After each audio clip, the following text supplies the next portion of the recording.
Welcome to our webinar, today hosted by the CEOs of True Leads and Maverick, Tom Happy and Dean Seddon. Today we'll be diving into the power of social selling and how it can transform your demand generation strategies. B2B marketing and sales professionals will learn actionable techniques to leverage social media platforms, build meaningful connections and drive growth. Hopefully, their insights will empower you to enhance your sales approach and optimize your digital presence for maximum results. Please feel free to post your questions and thoughts in the chat as we progress, and I will steer the conversation in the direction you will find most helpful and informative. But first, let me introduce Tom and Dean. Tom is the CEO of True Leads and is a visionary leader in the world of B2B marketing and sales. He has a wealth of experience in leveraging data-driven strategies, and Tom has helped countless businesses optimize their lead generation efforts and drive meaningful growth. At the helm of True Leads, he has pioneered innovative approaches to social selling, empowering sales and marketing professionals to connect with the right audiences and convert leads into lasting relationships. Today, Tom will share his insights on how to unlock the full potential of social selling for demand generation. And Dean is the CEO of Seddon and is a renowned expert in social selling and B2B growth strategies. Dean has built a reputation for helping businesses elevate their presence on social media, connections into conversions through authentic and engaging interactions as the founder of Maverick. He has guided organizations around the globe in scaling their sales efforts using innovative demand generation techniques. Today, Dean will share his expertise on harnessing the power of social selling to drive sustainable growth and success in the B2B space. So welcome to Dean and Tom, and welcome to our audience. So I think we're going to kick off with a question, first of all, to Dean. In your view, what are the core principles of social selling, and how does it differ from traditional sales, and how you approach traditional sales in the B2B space? Well, thanks for having me, Julian and Tom. You really posed a good question here, is that actually social selling is actually quite old school in one sense, because it's a relationship first driven model. We've gone through a phase which has been to some degree transactional, and social media or LinkedIn is a social and business platform. And so social selling, when it's done well, is about building relationships and building trust first. Whereas if you were going all in with cold calling or just straight old email outreach, it would be about trying to land value as quickly as possible. This is a relationship driven model. Thank you. And Tom, do you have any further input on that point? Yeah, I think for me, it's the traditional model of sales is very proactive. It's very forward. It's sort of 10, 15, 20 years ago, it was about educating your clients and trying to sell to them. With social selling, it's reversing that. It's creating a magnet. It's creating people coming to you. It's creating demand. And if you look at the stats around B2B selling in particular, around creating demand generation, the buyer's journey is 80% done now before the prospect wants to speak to a salesperson. And that's becoming even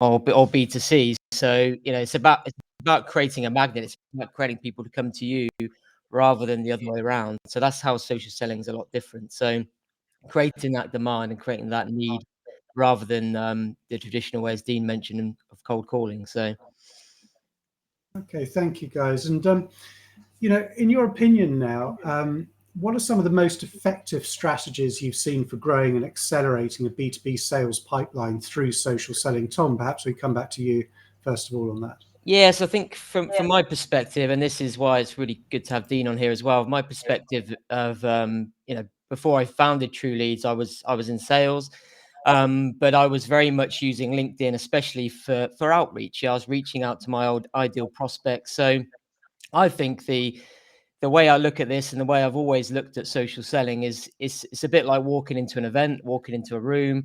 You've got your ideal audience here. There's nearly 1 billion people now on LinkedIn.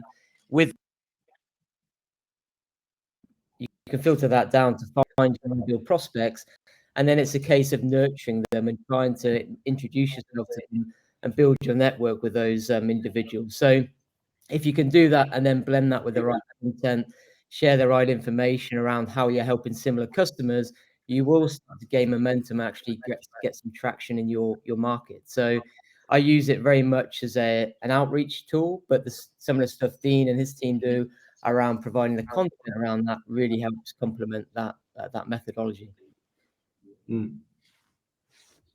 I think as well, Tom, you're spot on there about this whole. It is a channel to outreach, and it is about actually outreaching, because a lot of people don't. And in my space, people see content as the replacement to outreach, and that if you just post, that's the answer, and it really isn't. But I think the space is that if you look at the average decision maker, they're getting a ton of different outreach messages every single day. You know, they're getting 5 people messaging them, and even if yours is the perfect one with the right message, the right value prop, everything, what's the point of difference between you and all of the other people? And that, I think, is a really important thing we have to think about now that it's so easy to reach people.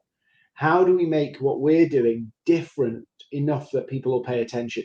Yeah, exactly. And I think it's being patient with that as well. And that's how things have changed over the last few years in terms of, I think people see social selling as an easy win, a quick win. So they go straight in for a sales pitch, and that actually ruins your opportunity. You're actually harming your chances of getting that opportunity. So a slower approach, a slower methodology around that is actually the way to do it. So yeah, that's the best approach.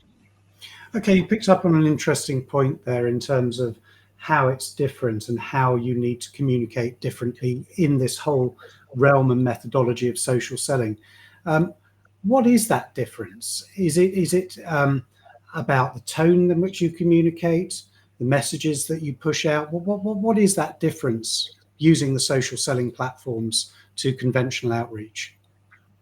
Well, yeah, I think for me personally, it's you hear it a lot on LinkedIn and social media, but it is about being authentic. It really, really is, and I think business owners, that's a lot easier. I think that, but when you're within an organization, you're trying to find your own voice and your own sort of profile and your own brand, it's a lot harder. So I do think that's the key to all of this, is trying to be authentic. And even when I was a sales rep, it was reaching out to my ideal audience, being myself, asking what their challenges are, not assuming I can help them straight away. And I think that's the mistake people make. They try and sell solutions straight away. Well, you're not doing that. You're trying to sell the idea that I may be able to help you. And I think that's the real difference. You're not selling at this point. You're trying to engage with them. You're trying to get them as a trusted advisor, and that may lead to something more down the line. Yeah, I think you got to think. Tom raised a good point there. The only thing that we're selling on LinkedIn is the value of a conversation. Exactly. That is really it. And we can get into these really complicated pitch messages. We can do all of this stuff. And one of the worst things I've seen is that there's no personality in these outreach messages. There's no personality in the engagement. There's no realization. Just things like, if we did this experiment with a Salesforce, and we found that if you've interacted with a prospect 3, 4, 5 times before you outreach, with no sales agenda, if you've done little things, commenting on posts and stuff like that, the response rate in the inbox is massive. It's huge. But we often think, oh, our prospects, they don't have time for this. Well, you'd be surprised how many people will give you time if they know your name and are familiar with you. Okay, thank you so much. So obviously we've got a different style of communication going on. It sounds to me as if it's more about relationship building in the first instance before one starts pushing one's wares, shall we say, to somebody. But the other interesting thing, I think, for our audience will be, how do you go about identifying the audience that you want to target in social selling on the platforms, on the social selling platforms? Tom, perhaps you could talk us through, the process by which you start to identify, segment, and refine that audience that you're targeting. Yeah, absolutely. Thanks, Julian. So yeah, I think from my perspective, this comes back to my sales days as well. So when I really started social selling, it's when I was joined a cybersecurity vendor looking after brand new territory, where we didn't have any customers, any partners, and it was from scratch. So I basically used LinkedIn Sales Navigator and use that to build out my target audience. So the different personas that would be relevant. So that was sort of your C-level down to director level, down to sort of operational level, map those out within Sales Navigator. And you can pretty much within an hour, I think for most sales reps or most people, you could build out your total addressable market using Sales Navigator. That's the first step. So that would be in terms of the company, the types of roles you want to target, the size company, the region, your basic sort of things here. It's nothing too complicated, but then segmenting those so that you're reaching out to those different personas with a slightly different approach and a different message. So that would be the first bit, which is amazingly, and I don't know if you find this, Dean, it's just something that, especially when you speak at the sales teams, they don't have the time to do this, but if they actually spent some time on a Friday afternoon and map this out at the start of their whole sales journey, it'd make their whole job a lot easier. So it's the simple things really, Julian, looking at your ideal client persona and literally finding them in Sales Navigator and building out those lists. I think, yeah, Tom, I mean, nobody does that properly. They don't really spend the time on it. And obviously it is kind of everything flows from, did I target the right people? Yeah. And then one thing I think is quite useful is, how can you break those up? Because there might be common threads like pain points and challenges, but within those organizations, there might be different challenges. And so segmenting even a list of people who might be same product, same service, but go, actually, this is probably going to be the main pain point they're concerned about, and this one for this group, segmenting like that. And then another thing I think people are keen to do is they forget that the days of having one decision maker in an organization are gone. Yeah. There might be somebody who signs a contract, there might be somebody who signs a PO, but actually we've all lost deals from somebody who wasn't a decision maker, who put their opinion in at the last minute. And we forget that these influencers often are just as powerful as decision makers in swaying whether people pay attention. And I've come across a lot of sellers who go, oh no, I want the CIO, I want the CISO, I want this, nobody else. And they're forgetting that CISO, that CIO is going to talk to everybody else to get their opinions. They're going to be brought in. So you got to build with those people too. Yeah, absolutely. And I think another thing at the start of all that, Dean, is especially if you're starting a new sales role, for example, look at your existing customers. And you're right. Ideally, yes, you're speaking to the CIO, the CISOs, the C-level. They might be the guys that signed it off. But if you look further back, it's most likely not those people you engage with at the start. So if you're looking at who you want to target, Julian, look at your customers you've got already, the personas you're already speaking to, who's buying your product, who's influencing that, and then find those people again using LinkedIn, etc. So it's a little bit of homework up front, which most people don't like doing. But if you do that, you're going to target the right people. And if you get that wrong, you're going to waste a lot of your time connected with the wrong people, building your network with people that aren't influencers or aren't going to make that decision. So yeah, that's a key point there. Okay, so the other, we talked a little bit earlier about relationships and the importance of relationships. One of the other words that springs to my mind in terms of the interactions that you have with an audience through social selling is authenticity. Authenticity to yourself, about yourself and the company you're representing. Can you just talk us through what you would describe, Dean, as the key aspects of how one should represent oneself on a social selling platform, and the psychological factors that you just should consider at the end of the day when using this type of technique? Yeah, so if we put this in context, the people we're trying to reach are being hammered by other people. So we've got to establish that point of difference. And so I'll give you an example. There's I won't say the name because I'll get in trouble, but there's a company where the marketing department write messages for salespeople, and salespeople just automate the templates going out. And everybody's getting the second template. There's no personality in it. There's no relationship. There's no research in it. There's no tailoring. There's none of that stuff. It's just template driven stuff. And that often goes, well, hang on a minute, I've seen this all before. But when you'd be surprised how people respond differently when they can see you put some effort in, even if your message is a little bit templatey, the fact that you've put some effort in makes a huge difference. So when it comes to authenticity, I think about how can you use your LinkedIn profile and your posts if you are posting, because your buyers, if you pique their interest, they will look at what you've been posting about, and if all they see is marketing propaganda, they'll go, this is die-hard salesperson, I've had millions of them, and go away. What can you share that gives a sense of who you are, because people will buy into you and then your brand that you represent?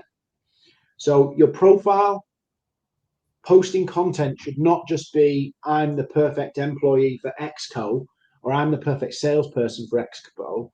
Your messages, profile, content should also help people get a dynamic of who you are.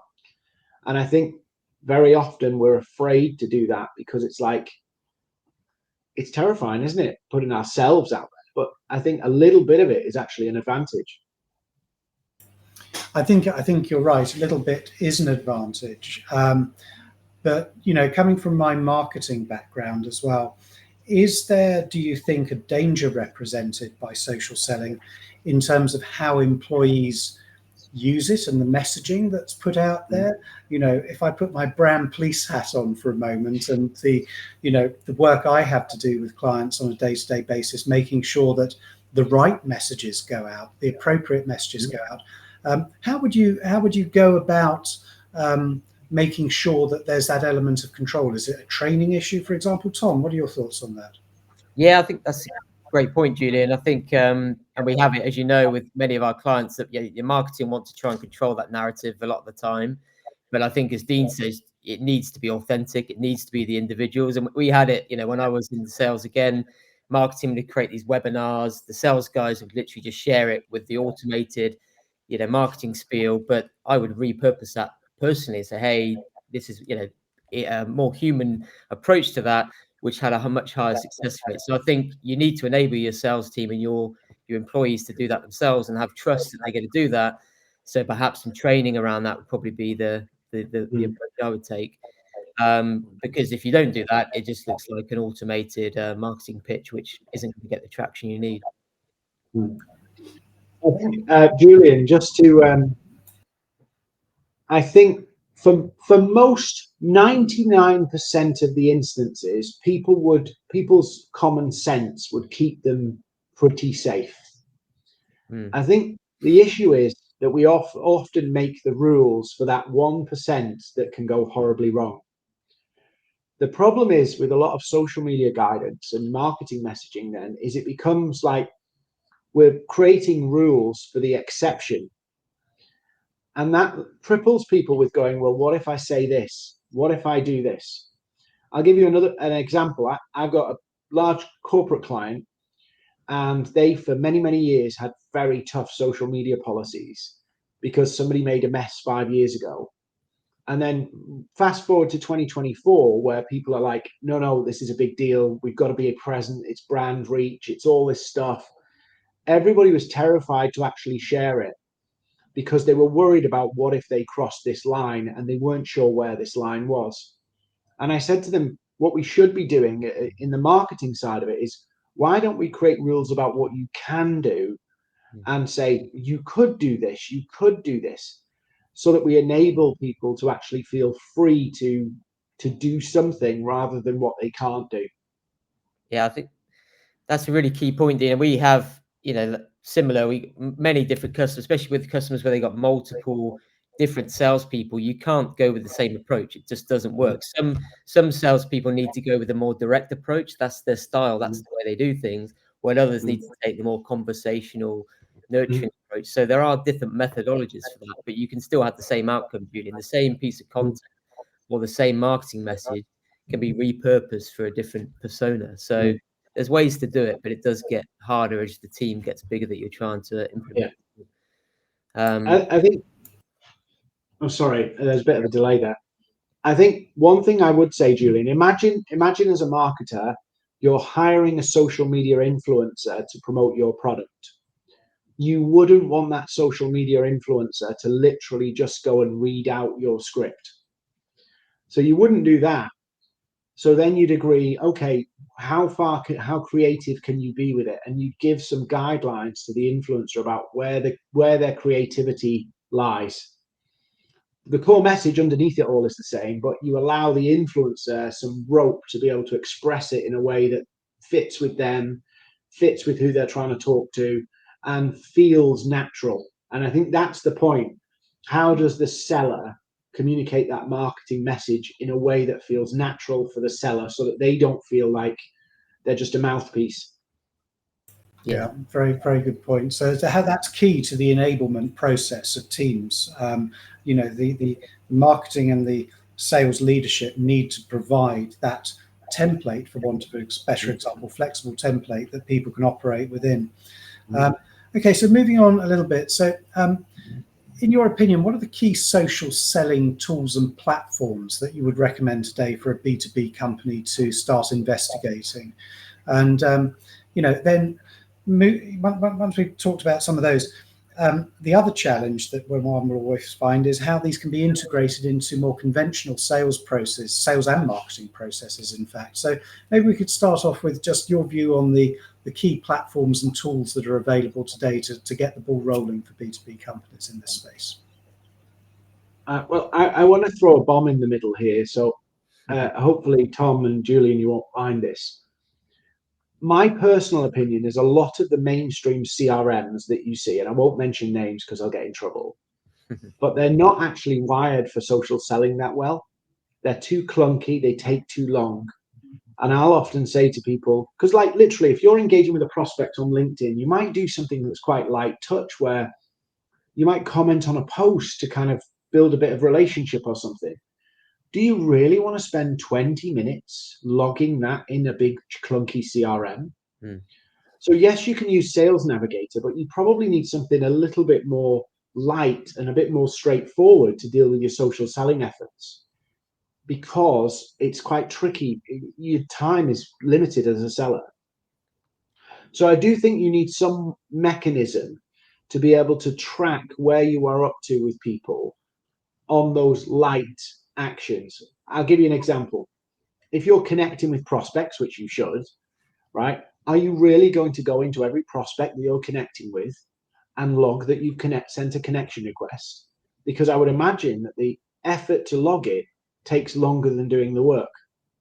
So you probably need some way of systemizing that so you don't forget people, because that's the worst thing you can do, but you don't spend hours logging it either. You need some way to track people so that you don't end up in that trap of creating more and more admin for the kind of light touch stuff. Yeah, totally agree, Dean. I think for me and Julian, I think there's multiple tools obviously nowadays that you can use. In fact, there's probably too many tools. But for me, it's about three main things. One is the data that you put into this. So Sales Navigator would be my personal starting point, but there's other ways you can complement that with other data. So look at basic things. Look at who's hitting your website. Look who's hit, you can use intent data and things like that. Your current customers, ex-customers, the data that's really important. Like decide who you're going to reach out to, number one. Secondly, as Dean's describing there's multiple different platforms and services that you can use to track and measure that middle element in terms of connections, likes, posts, and track that activity. Because if you're trying to do that manually, one, doing it is very time consuming, but two, tracking the results is near enough impossible to track those different metrics. And then three, I guess, is the outcome. And I agree with you, Dean. We've worked with many companies with different CRMs and integrations into them, but very rarely do you have one that tracks all of those things as well. But integrating this process into a CRM is critical to show the success of it. I think that's where a lot of sales teams go wrong, because they have one or two people in the team that are doing really well at this, but there's no visibility of it because it's not in the CRM. They're not really showing the team how they're doing it. But if you can get the whole team up to a similar level, you're all going to benefit from this success. So, but in short, if there was one tool I'd focus on would be Sales Navigator. If you really utilize it and look at it, if you're just starting out, but there's many tools that could build on top of that to help improve this. But don't let that get in the way of you actually doing social selling and getting yourself out there. Okay. At the risk of getting myself in trouble, I'll just add one more. I think knowing where automation can help and where it shouldn't help. I think having that deliberate decision of going, this is the work that we're actually going to do, and it's admin tasks, it's connecting, simple things that you can do to engage a prospect. Having that mapped out, and then go, where do I need the seller involved? And actually mapping that process out and using tools so that you're not, in one sense, you're not wasting time connecting and stuff like that. Having that plan of where automation fits in this and where it shouldn't fit. And that'll be different for different organizations and different sales processes, but actually knowing where you want to deploy it and where you don't want to deploy it, and having that balance between the two, I think is important, because the last thing you want to do is basically end up in a situation where your salespeople are just doing admin work, or basic stuff that anything, a robot could do. Or and then having that balance, and then going, where's the bit where the salesperson can add the most value into this process, and making sure that we don't get that the wrong way around. Yeah, I think that's probably one of the biggest. Well, obviously, been to some of your seminars, Dean, and the biggest thing that comes off the back of it is, this sounds amazing, but it's pretty time consuming. You've got to find the people, connect with people, share content, create content. That's probably one of the biggest blockers to doing social selling, I feel, other than, as we said earlier, sort of that fear of doing it. But the second biggest block is time. So if you can help automate some of that heavy lifting, that's great. And then we haven't mentioned AI at all, and I know we see lots of it now on LinkedIn, but there is a place for it in terms of, if it's used right, how do we respond to this? Using it to build out the types of personas you could be targeting, using Sales Navigator, for example. It's there, it's growing, it's improving all the time. So with the right prompts, it can really help your social selling in terms of who you're targeting and the types of approaches you may want to be taking. So and also, I guess, this is just a side note to this, in terms of commenting and liking posts and things like that. There's obviously processes around that can really help increase connections and things, right? Yeah, I mean, it depends on your objective. So what I've found is, if you've got tough decision makers, right? So if you've got real tough decision makers, right? We're all working to a program of some kind, a step or a sequence, whether that be manual, automated, what have you. We're all working to one of those in some way, shape, or form. But if you've got tough decision makers, the ones where it's like they're battle hardened to you, right?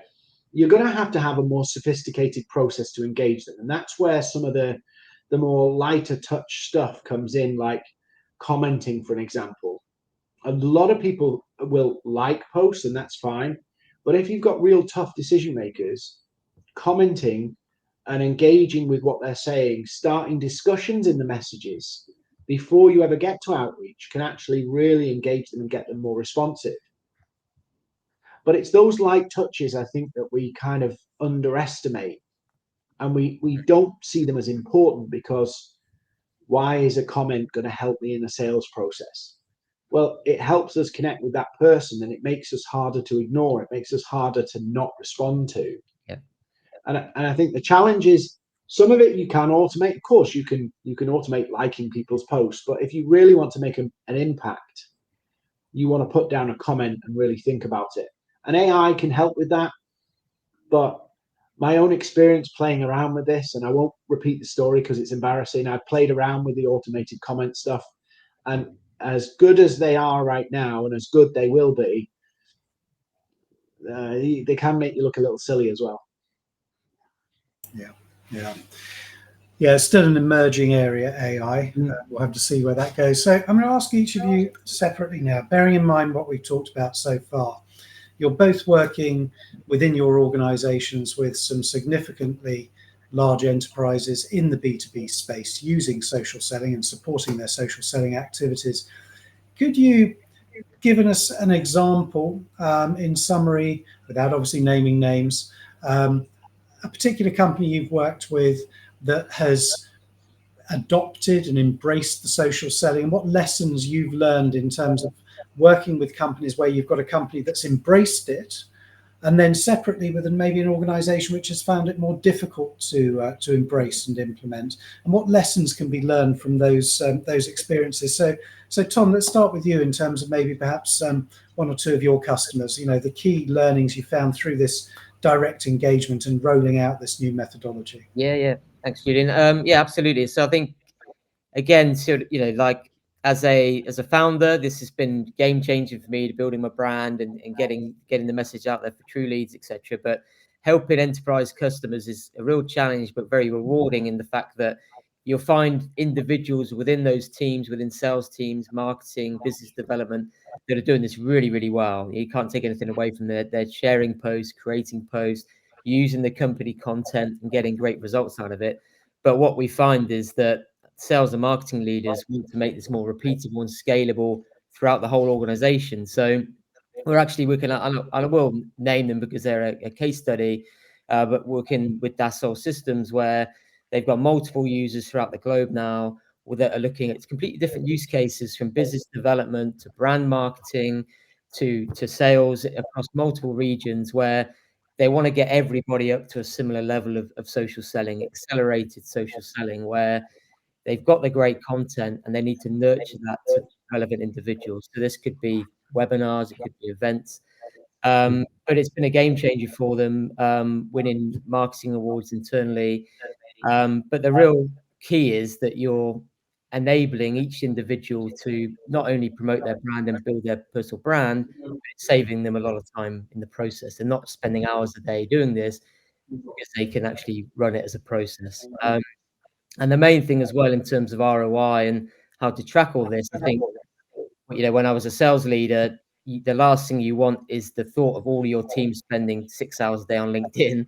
So you want to be able to save your team time, but still get results from it. So with this methodology, we can actually track the results of all of this to, one, prove ROI, but two, prove the time saving benefits of it as well. So, yeah, and then that filters down into smaller businesses, individuals that are trying to do this. And I think the main challenge, and I don't know if Dean finds as well, is trying to find your own voice in this. And as we said earlier, if you're a salesperson in a very large organization, you've got the eyes of your company looking at you. You've got your manager, you've got your colleagues to really stand out and try and build your brand. It's tough. It's a really hard thing to do.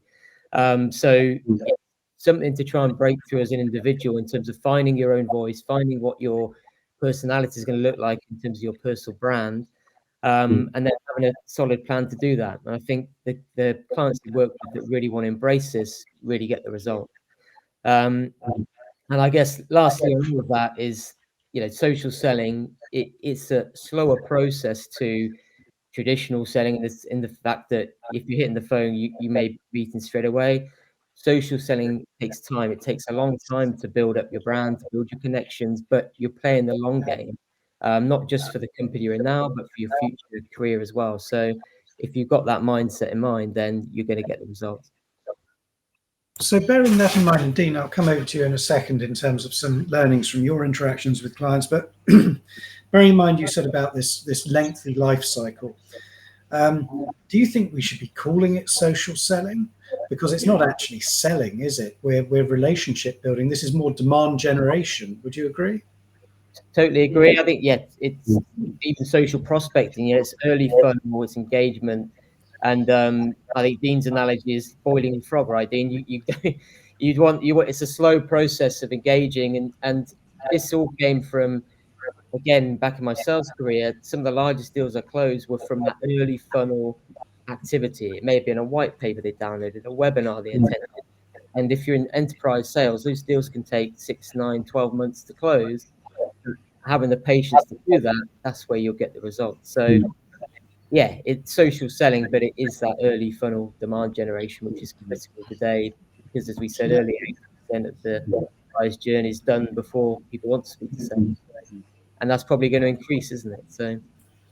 So yeah, sorry. Thank you, Tom. And Dean, sorry I interrupted you in terms of some of your experiences that the audience might feel. Yeah, so I think there's a couple of things. So one of the things that's the most annoying thing about the buying journey is that buyers don't do it all with you, and they don't do it your way. They do it their own way, and they research as they go. And so what happens is, and we've seen this time and again, you can have a seller on the platform cultivating a relationship. Buyer looks at the seller's profile, goes to the company page, ends up on the website, fills in a contact form on the website, and the attribution of that lead becomes website. Mm-hmm. And so social selling can create a ripple effect that isn't the easiest thing to track.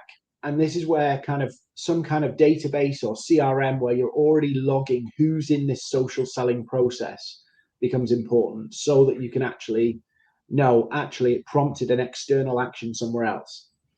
So I think that is something we've seen. And an example of this is we work with a tech company based in the US, and they're really building out their Nordic region. And we were working with them, and they started posting, they started engaging prospects, and all of a sudden website traffic went up and inbound leads from the Nordic page on the website increased. And the marketing team was going, where is this coming from? It was one guy in the Nordic region who was building relationships. They tracked it all back to this one guy who was just engaging and building relationships and sharing stuff on social selling. And they went, oh my God, this thing works. Yeah. And I think also you find, I don't know about you, you're doing your outreach, you're sharing your posts, but the people you're getting as leads, they're the guys that aren't even liking your posts. So it's like it's completely random sometimes. I've seen your post, but they never liked it. They never engaged with you, but they're still speaking to you directly. So that's hard to track.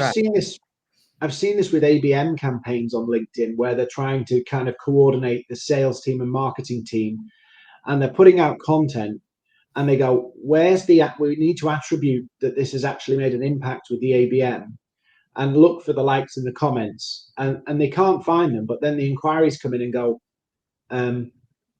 yeah, we've seen you all over LinkedIn. Yeah.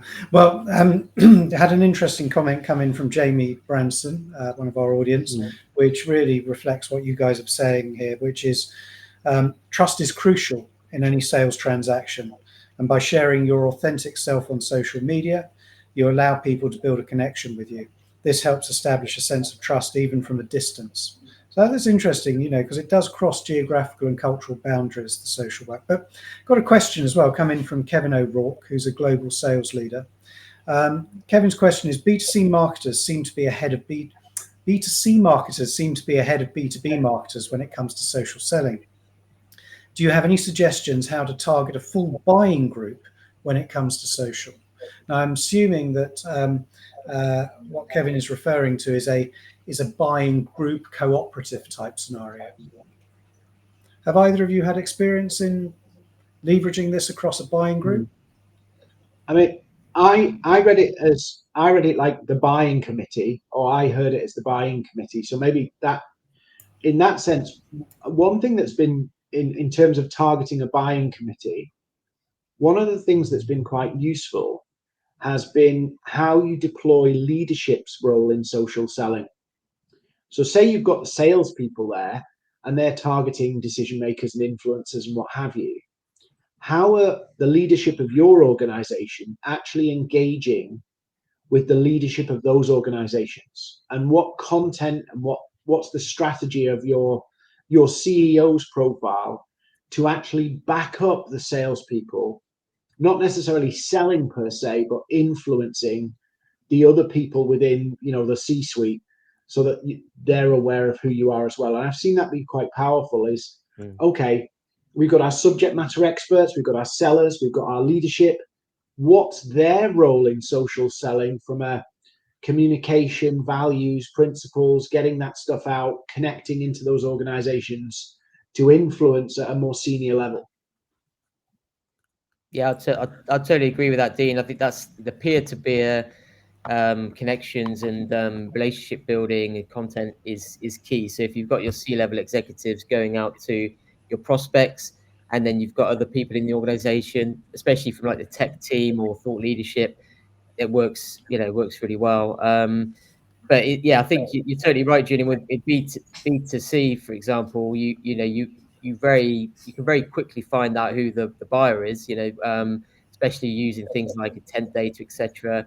But when B2B, it's very, very difficult to do that because there's a buying committee. So a little bit of research around who those individuals are, and then an individual approach, as Dean is saying, to those potential buyers is key, really. But it's just at the moment, we probably are a little bit behind the B2C model. Yeah. And another question's come in from Scott. So what's your views on the use of personal posts to build your own brand and create authenticity? So this is a personal branding issue, which I know is something close to your heart, Tom. Well, is that the sort of it's not Facebook type post, yeah? No. Not pictures of your dog. But no, I think there's obviously, I think you will find that people don't like it. I think it's a mixture. If you're doing it every single day, the same post, people don't relate to that. But you've got to be yourself, as Dean's saying as well. So, I think you need to be yourself. You need to post personal things to get the engagement, unfortunately, on LinkedIn. But you need to blend that with your views, with your thoughts, with your ideas, with customer testimonials, with other things as well. But there's strategies around that you can implement to make sure you're posting and got a good content strategy behind you as well. And Dean, what's your view on personal branding as part of this mix? So on the personal post side, I often think about it as, yes, you can, pimp out your kids on LinkedIn and put your food pictures on, but is that going to help people get to know you, to build a relationship? So I'd always think, how is this going to help me build a relationship? So that's the first thing. And then a handy little guide for anybody thinking about what's the line is, imagine you're meeting a prospect in real life, in person, and you're waiting in the reception for them to come and greet you and take you up to a meeting room. What are the things that you would talk about with that prospect from walking from that reception to sitting down and talking business? That's probably a good guide of what the boundaries are of personal content. And I think generally you can't go wrong with that. Yes, you can share some vulnerability stories and things like that, but you don't want to end up with it kind of muddying or making it unclear who you represent. So I think that balance of what would you talk to a prospect between reception and the meeting room is a good guide of where you should go with it. Yeah, I like that. That's good. Thank you. So talking about the downsides a little bit, in your opinion, what are the potential negative impacts of social selling if it's done badly? Both really at an organization level. I mean, obviously you won't achieve the sales, but I suppose in your opinion, you've had experience working with big enterprises, big companies. Could you each list sort of like 3 of the top mistakes that you've seen, the pitfalls that people need to avoid when they start thinking about rolling out a social selling strategy? Dean, let's start with you. Okay, so I think the first one is, if you're a seller and you've been using LinkedIn to comment on friends' posts and things like that, the line between the professional you and personal you gets very blurry. So I think that is a risk, in the sense of, if you're having banter with your friends on comments on posts and you decide to share an opinion that maybe not necessarily the most palatable, that can end up in a public space and put off prospects. So I have seen that. I think the other thing is that if your social selling strategy isn't right, you can waste a lot of time achieving nothing. And I think many companies do that and play around with Sales Navigator. I've seen utilization reports of Sales Navigators that what they'll do is they'll invest in the tools and the tactics, but not necessarily invest in getting people to adopt them. And so what happens is you have people just playing around and not really taking anywhere, or messing it up where people say no thanks and kind of kill opportunity because they're not. LinkedIn do this as well. they give you all the gadgets, but no understanding of how to put that into a process and organize it. And if you just give people tools without any strategy behind it, without any adoption support, that's where it can go wrong, because you can burn leads, burn relationships just through being unfamiliar with how this thing works. Tom, do you have anything to add? Yeah, I think that, well, there's two things I'll probably add to that. One, well, it sort of links into what Dean's saying, but the first one would be make sure you get right. Well, we talked around it earlier, who you're targeting, because if you're targeting the wrong people, you're wasting your time. You're wasting your connections on LinkedIn, for example. But ultimately, you're not going to get any results unless you're targeting the wrong people. And secondly, the most common mistake we see all the time is being too salesy and responding in a sales pitch way. You're not selling your product or solution yet. You're nowhere near that. You're not even established if you can help them yet. You're trying to build that relationship first, which takes time. It could take a number of days or messages to do that, and then you're building that trust before you even got to that stage. So it's not an opportunity to just go and sell straight out the bat. You've got to build that relationship first. So they're the two key mistakes people make. You prompted something there, Tom. I think the average from end to end is something like 8 touch points on LinkedIn. Yeah. To get from cold to actually having a conversation, just a conversation. And I think if that's the average, don't try and beat the system. Yeah. Exactly. And you said, Julian, earlier, that a lot of the companies we mentioned there, and work with small businesses, entrepreneurs, but a lot of people, especially enterprise, they've only got so many accounts or so many people to reach out to. You don't want to be burning your bridge with them, and also longer term as well. It's amazing. You've got networks now. These people are going to be on your network for a long, long time. When you've changed jobs, changed roles, set up businesses, don't burn your bridges, because those relationships you've got now. Well, me and you, Julian, we knew each other 12 years ago and we didn't speak since, but now we're working together. So that's how LinkedIn works and how social selling works. It might not be now that the opportunity is, it might be further down the line. So don't burn your bridges with a sleazy sales pitch. Absolutely. So I'd just like to sort of rewind a little bit to ROI, because we just touched upon it briefly, but it's obviously in everybody's priority list at the moment in terms of ROI and KPIs. Now, we talked about social selling being a demand generation technique. It's upper funnel. So bearing that in mind, obviously there's a long life cycle, potentially long life cycle before you see an actual conversion to revenue and that can be attributed back. So as you're building your social selling activity, what are the key metrics that you should be monitoring as you launch and you progress through this process to make sure that you're optimizing and heading in the right direction? Dean, do you want to touch on this? Yeah, I mean, I guess it depends on the organization's particular process. But one of the things I'll do with a lot of my clients is talk about what we call progressive engagement. So we look at, right, they're cold now. Can we get them to engage in some kind of banter or conversation back and forth about something else? How successful were we at doing that? Because that's a good sign that you're making progress.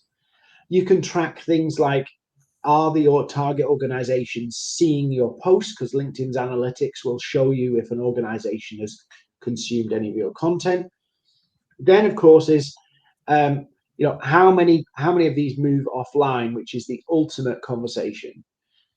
But I think for me, it's monitoring how much of it is being reciprocated on a relational level, so that when you go off platform or when you go to outreach and ask for a conversation, they're more successful. We found that if you get 3 replies to anything, I know this sounds really strange, but anything on the platform, they reply to a comment, they reply to a bit of banter in the message inbox or something else, 3 of them, you're pretty much guaranteed a meeting.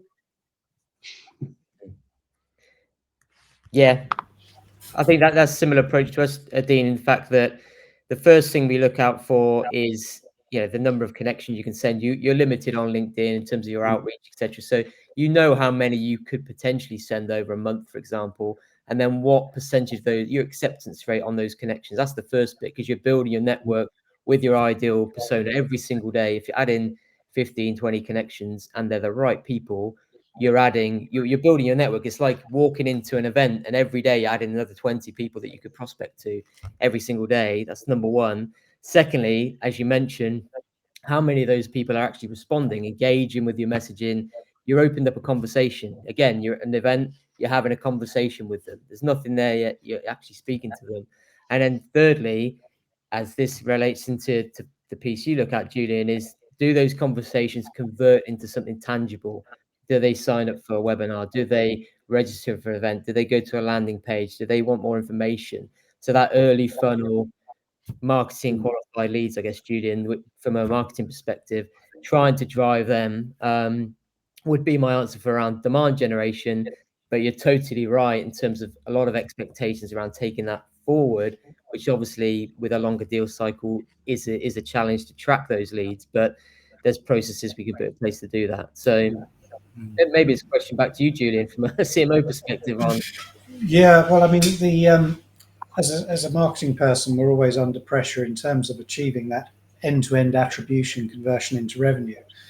I suppose the biggest challenge we face in this space is getting people to be patient and demonstrating that there's an element of patience, but there's also other elements here in terms of, brand awareness as well, for example, can be driven by this type of social selling as well, brand value development as well. So patience in an organization, from my perspective, would be key. But I think if I was just to sort of come back, I wasn't used to people turning the tables on me in this position. So, but coming back to yourselves, the key thing for me about what seems to have come out today is about relationships, so bearing that in mind, it's the relationships that the salespeople can build with their customers. It's about being authentic. It's about using the channel in a way which is respectful to people as well. But if you were to give, say, some top tips now, both of you, so we're coming to the end of our hour here, in terms of how an organization is just getting started with the idea or thinking about getting started with social selling, what are the first steps that they should take to start this process to effectively get the system going, a good process in place? What are the key steps? Tom, let's start with yourself on this one. Yeah, I'd say, and Dean alluded to this earlier, have a plan, have a really clear plan on why you're doing it, what the outcomes you want it to be. It's, all well and good saying you want to build out a social selling program, but what are the end results that you want to achieve and who's going to be involved? Because I think, especially as the larger organization is, you're going to need more people involved on that journey. And what we find a lot of the times is the senior management are really on board with it, but as you go down, the individuals may not be. So it's really trying to find out what your goals are, and then who within that team is going to start implementing something like this, especially for a larger sales team. Secondly, would be whoever is going to be on this journey, making sure that they're equipped and they're motivated to do this, so actually want to try and build their brand. And if they do, help them with the basics such as improving your LinkedIn post, building the right data set, helping them try and build their brand. But if you're not sort of committed to it, then it's again, it's you're actually doing more damage than good. And then I suppose the third piece to all of that is, if especially if you're rolling this out of a team, giving the individuals the tools they need to do this successfully. So have they got good content to share? Have they got an idea of who they're targeting? Have they got good messaging set up, and help them on this journey? And a final point with all of this, and I just thought of this, is the fact that if you're a sales rep, for example, you need to know your business, you need to know your product, you need to know the value. You need to know the value in your product. You need to know why it fits in the market, why it can help your customer, because most of that stuff your prospects can research now on the internet. They can use AI, know most of it. So you need to really have something you can add value to, because if you're not doing that, have no reason to speak to you anyway. So that's how you build your voice. Thank you, Tom. And Dean, from your perspective, Yeah. tips. So Tom's done a lot of good points there, but I think there's a couple of things I would probably add. I think as an organization, actually finding the people who are serious about this can be, and isolating them and giving them the runway to actually, if this is a new process to you, you need to give people breathing room to actually figure this process out. If they're under pressure to deliver whilst learning, they will probably make mistakes in the process. And if you're trying to force people to social sell, when I go into an organization, there's always a group of sellers who do not want to use it. Yeah. If you try and force people to do it, what will happen is that their negativity will hinder the people who are up for it. And so it's better to go, let's get a group of people who are up for it, let them do their thing, and let them learn the process and give them the runway to do it. And then I think the other part of this is creating enough space for them to fail and not feel like they have to perfect it on the first time. They do need a plan, but that plan's probably going to evolve and probably going to have to adapt, and they're going to need some flexibility to be able to do that. And then the final one is helping them understand how to translate their value prop into everyday social language, so they can convey the message in their own words, not kind of pre-prepared scripts or battle cards or what have you. Super. And I know we're coming to the end of the hour now, but got an interesting comment coming from Patrick, who is a sales and negotiation trainer. He says, to me, the advance beyond our ability to build trust, bridges with new clients, has to do with them actually imaging using our product or service. No real POD or super differentiation. Then you are just another name or banana in a bunch. Excellent. Well, look, we are literally coming to the end of the hour. I don't think we've got any other questions come through. So first of all, I'd like to thank our audience for listening and being with us this afternoon. I hope you've managed to glean some useful information, as we've been suggesting, in terms of how you can start this journey of using social selling. And also thank you to Dean from Maverick for his contribution, and Tom from TrueLeads. So thank you very much indeed. And we wish you luck on your social selling journey. Thank you. Thank you. Thanks.